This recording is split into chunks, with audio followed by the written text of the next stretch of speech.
सारी जांच एजेंसियां आधुनिक तकनीक से लैस है।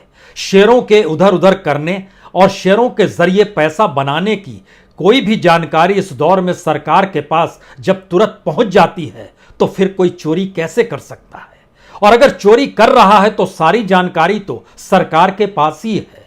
और बीजेपी सरकार की एक केंद्रीय मंत्री तो लगातार प्रेस कॉन्फ्रेंस करके जब यह बता रही है कि हमने कितना रुपया कहां से कैसे बनाया और वह किस शेल कंपनी के जरिए बताया, उस शेल कंपनी के जरिए जो पैसा आता था हमारे किस खाते में गया।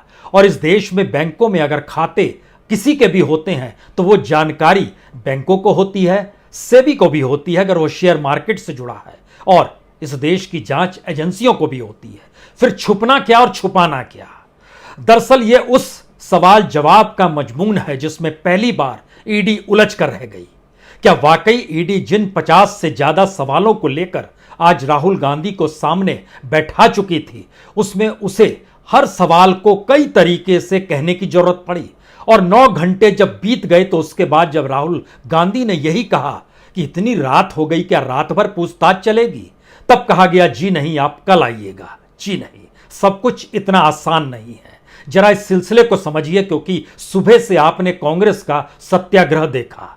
उस तेवर और तलखी के साथ ईडी के दफ्तर में राहुल गांधी को जाते हुए देखा और फिर ईडी के दफ्तर से राहुल गांधी को निकलते हुए भी देखा। उस बीच में जो लंच ब्रेक था उसमें राहुल गांधी अपनी बहन प्रियंका गांधी के साथ अपनी मां से मिलने अस्पताल गए, सर गंगाराम अस्पताल गए, जहां उनका इलाज चल रहा है।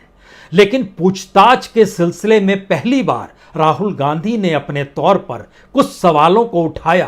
क्या वाकई इस देश के भीतर में जो आरोप हम पर लगाए जा रहे हैं वैसी कोई कार्रवाई कर सकता है क्या, जबकि सारी एजेंसियां हाई टेक्नोलॉजी से लैस है?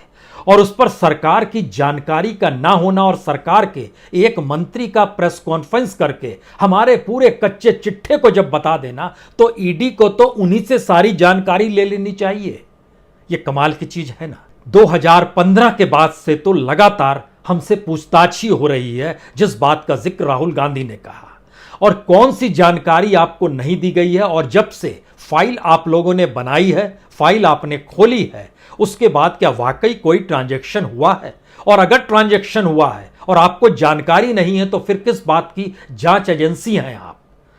यानी सारे सवालों के जवाब सवाल देने वालों के हिस्से में रख के राहुल गांधी ये पूछ रहे थे कि ऐसी कौन सी चीज है जो आपको पकड़ में नहीं आती है और वो हमारे बताने पर पकड़ में आ जाएगी।